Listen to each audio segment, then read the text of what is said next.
भाई साहब ये है कि अल्लामा साद हुसैन रिजवी साहब ने जो नेक्स्ट फ्राइडे आ रहा है,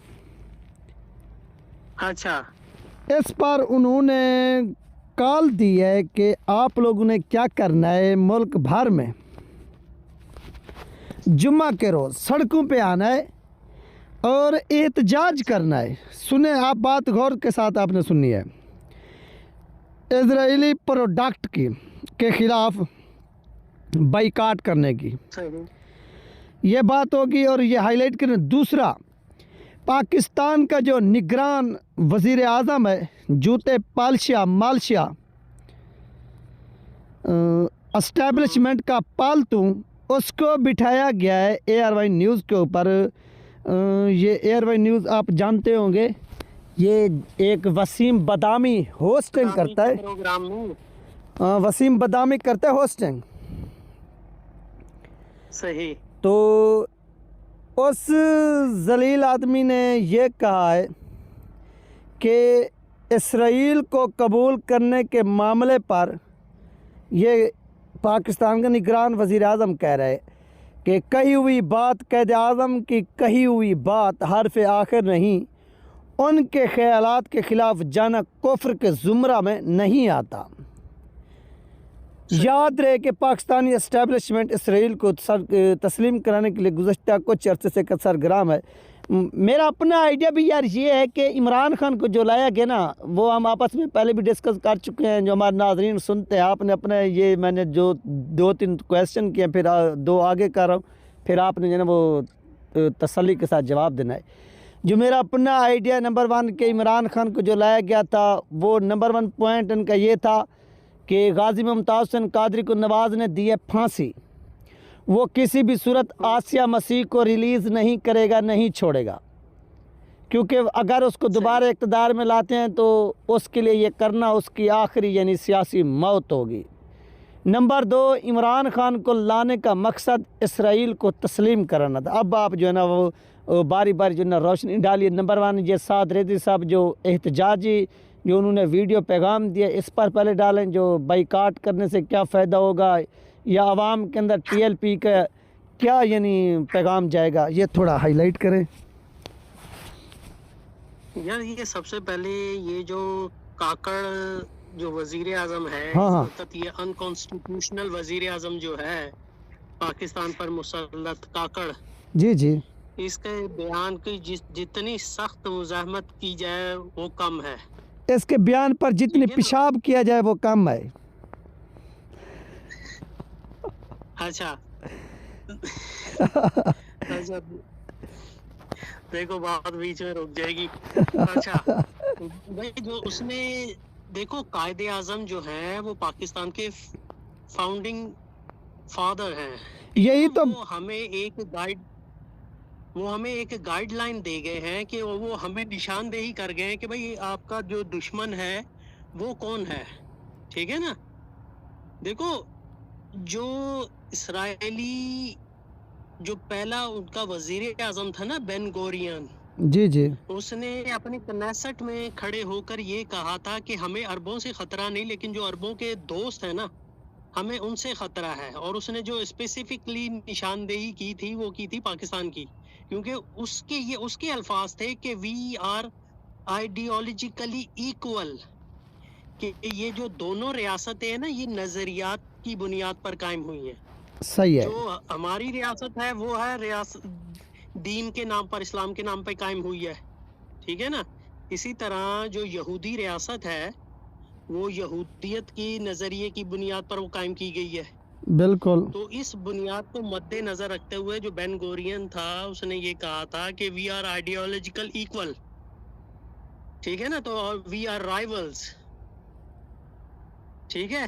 तो यहाँ से तो उनका जो फाउंडिंग फादर था बेन गोरियन, जो उनका पहला वजीर आजम था, उसने तो अपना स्टांस जो है वो बिल्कुल क्लियर दे दिया। इसी तरह जो हमारे फाउंडिंग फादर थे, कायदे आजम थे, उन्होंने भी अपना स्टांस जो है वो बिल्कुल क्लियर दे दिया। तो अब ये जो काकड़ साहब हैं, ये इनके बयान से ये साबित हुआ है कि ये एक जायोनिस्ट हैं।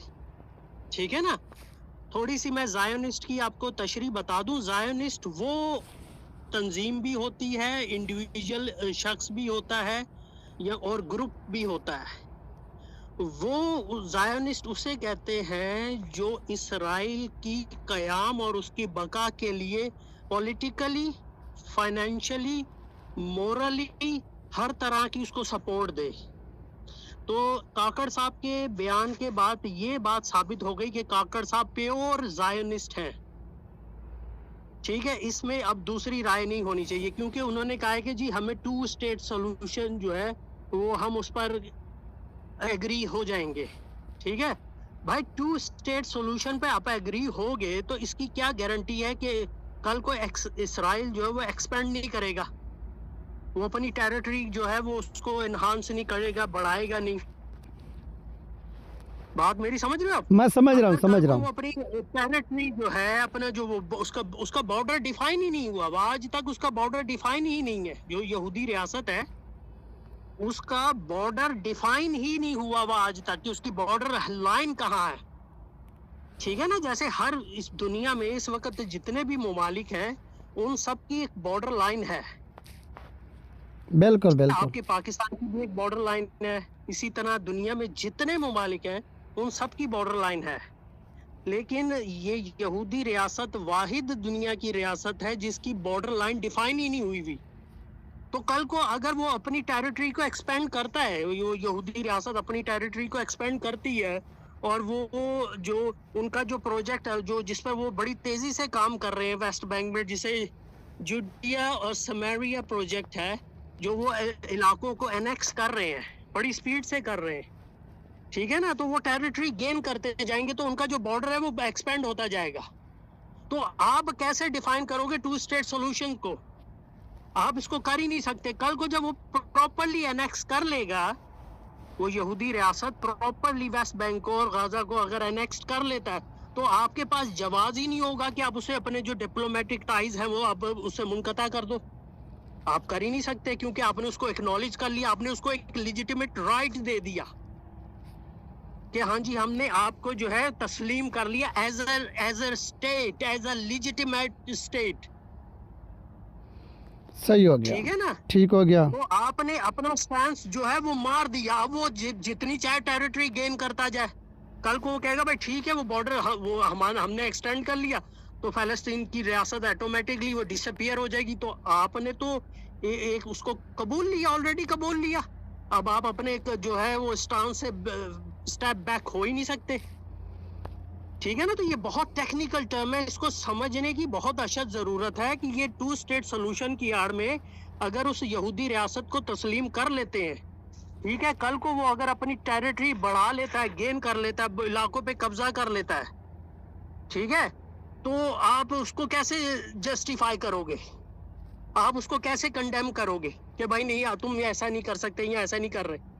अभी वो जो उसने खून की होली जो है गाजा में उसने मचाई हुई है, उस पर इनकी क्या जस्टिफिकेशन, उस पर इन्होंने क्या कंडेमनेशन दी है? Unconstitutional prime minister of Pakistan, क्या कंडेम किया तुमने? ठीक है, हमें तो वहीं से शक पड़ गया था जब ये यूनाइटेड नेशन के वहां पर गया है ना, ये जो prime minister unconstitutional prime minister of Pakistan, जब ये यूनाइटेड नेशन का जो एनुअल वो होता है प्रोग्राम, जब ये उसमें गया है तो इसको लाजमी बात है इसको वो मरासला उन्होंने थमा दिया होगा कि हम ये करने जा रहे हैं। बिल्कुल तो ये बिल्कुल। आपकी गाइडलाइन होगी और आपने इस गाइडलाइन को फॉलो करना है। और ये सुन रहे हैं आप? मैं सुन रहा हूँ। हाँ, तो ये लाजमी बात है, ये बिल्कुल ये प्री प्लान्ड इसको लाया गया है। अब ये देखो ये अनकॉन्स्टिट्यूशनल है, इसको पीपल ऑफ पाकिस्तान ने इसको इलेक्ट नहीं किया। ये अपना according to the constitution of Pakistan he has lost his right to govern, क्योंकि जो कॉन्स्टिट्यूशन राइट देता है वो सिर्फ 90 दिन के लिए देता है मैक्सिमम। ठीक है, ठीक और हो गया। इस शख्स को पाकिस्तान पर मुसल्लत हुए हुए मोर देन 90 डेज, तो he is an unconstitutional prime minister of Pakistan, illegal prime minister of Pakistan. Now he is a kind of a dictator. Unconstitutional dictator. ठीक है। अच्छा, और दूसरी बात आप क्या कर रहे थे? ये एहतजाजी कॉल की। हाँ, एहतजाजी कॉल करना है, वो जो बिल्कुल बिल्कुल जायज़ है उन्होंने जो कॉल दी है, और जो उन्होंने बॉयकॉट का कहा है वो बिल्कुल होना चाहिए। और जहाँ जहाँ तक हमारी आवाज़ जा रही है, जो जो हमारी आवाज़ को सुन रहे हैं, वो उस बॉयकॉट पे सख्ती से अमल दरामद करें। सबसे पहले आप देखो, सबसे मशहूर जो पाकिस्तान में जो यहूदी ब्रांड बिक रहा है ना, वो है एरियल, जो ये सर्फ है। इसी तरह ये यूनिलीवर हो गया, ये कोका कोला हो गया, पेप्सी हो गई, और ये लेज हो गए, जो लेज बड़े शौक से पाकिस्तान में खाया जाता है। सही हो गया। ठीक है ना, बड़े शौक से ये जो है खाते हैं। बहुत सारी ब्रांड्स हैं, इन सब का बॉयकॉट करना है। मैकडोनल्ड्स है, ये केएफसी है, सबवेज है, ये जितनी भी फ्रेंचाइज पाकिस्तान में काम कर रही हैं, ठीक है ना, फॉरेन फ्रेंचाइज, ये सब ये उनकी उनकी उनके बिजनेसेस हैं, वो उनके स्टेक होल्डर्स हैं। ठीक है ना, तो जो जिन जिन प्रोडक्ट्स का हम सब सारी प्रोडक्ट का इस वक्त नाम तो नहीं ले सकते, लेकिन इसकी लाजमी बात है, जब वो जो आपकी जमात है वो जब इस पे वो करेंगे, तो वो लाजमी बात है वो इसकी एक लिस्ट भी इशू करेंगे कि कौन कौन से प्रोडक्ट हैं जिनका बॉयकॉट करना है। सही हो गया, उन्होंने लिस्ट भी जारी की थी। हाँ, लिस्ट जारी की है ना, तो उस लिस्ट पर जो है, अगर आपके पास मौजूद है तो आप इसको थंबनेल पे लगा देना, या उसका जो है नीचे आप डिस्क्रिप्शन में दे देना। ठीक हो गया? ठीक हो गया। और इसके अलावा और क्या आपने क्या बात की थी, मेरे ज़हन से निकल गई। इसके अलावा बस यही दो बातें थी तकरीबन, इसमें सब कुछ हो गया। हाँ हाँ, नहीं नहीं नहीं नहीं, अभी ये बात यहाँ ख़त्म नहीं हुई। अभी थोड़ा इस चीज़ को ना हम मज़ीद एक्सपेंड करते हैं। सबसे पहले जो ये प्राइम मिनिस्टर है ना, ये अपनी प्राइम मिनिस्टरशिप को लेजिटिमाइज करे। पहले हमें ना ये आके कौम से खिताब करे और बताए कि under the constitution of Pakistan कि कौन से शिक के हिसाब से he is a legal prime minister of Pakistan. सही है। He is not a elected prime minister, he is a selected one, and he is an interim prime minister of Pakistan. Interim prime minister जिसका काम था सिर्फ 90 दिन के लिए आना, इलेक्शन करवाना और खैर बात कह के चले जाना, ना कि इस पर जम के बैठ जाना इक्तदार की कुर्सी पर। ठीक है ना, जिसकी भी अमा है पीछे। बिल्कुल बिल्कुल। चाहे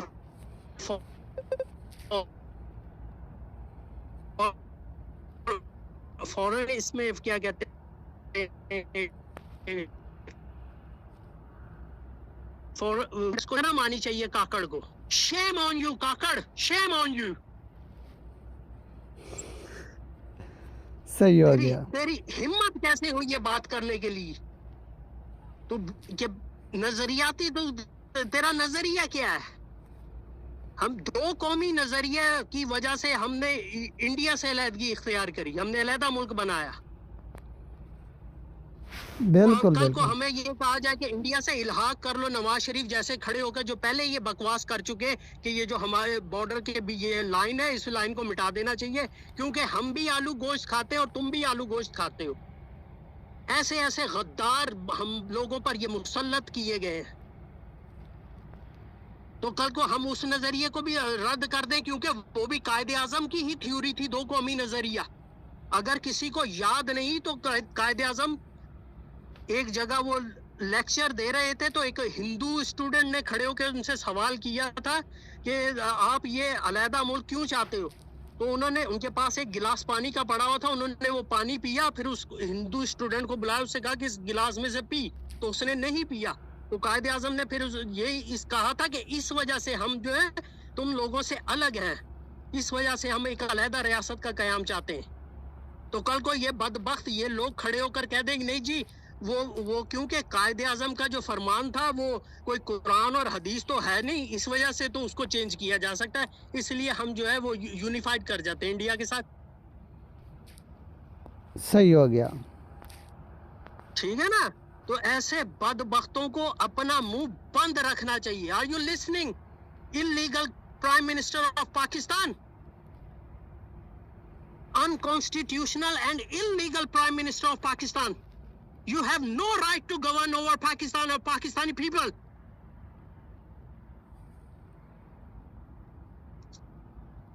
Resign immediately. This is a democratic of Pakistan. Yeah. People demand your resignation, and we want your resignation now. हर पाकिस्तानी शहरी को अब डिमांड करनी चाहिए कि ये जो अनकॉन्स्टिट्यूशनल प्राइम मिनिस्टर जो पाकिस्तान पर मुसल्लत है, इसका रेजिग्नेशन चाहिए, because he is an illegal prime minister.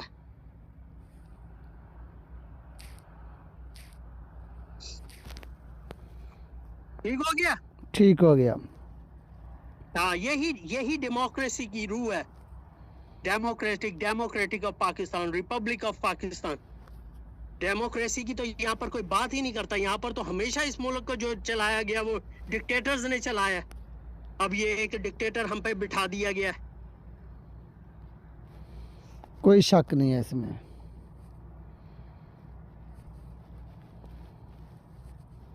इस पर खामोशी इख्तियार बिल्कुल नहीं करनी चाहिए, एक भरपूर एहतजाज होना चाहिए। इसको एक प्रॉपर मैसेज जाना चाहिए काकड़ इलीगल प्राइम मिनिस्टर को।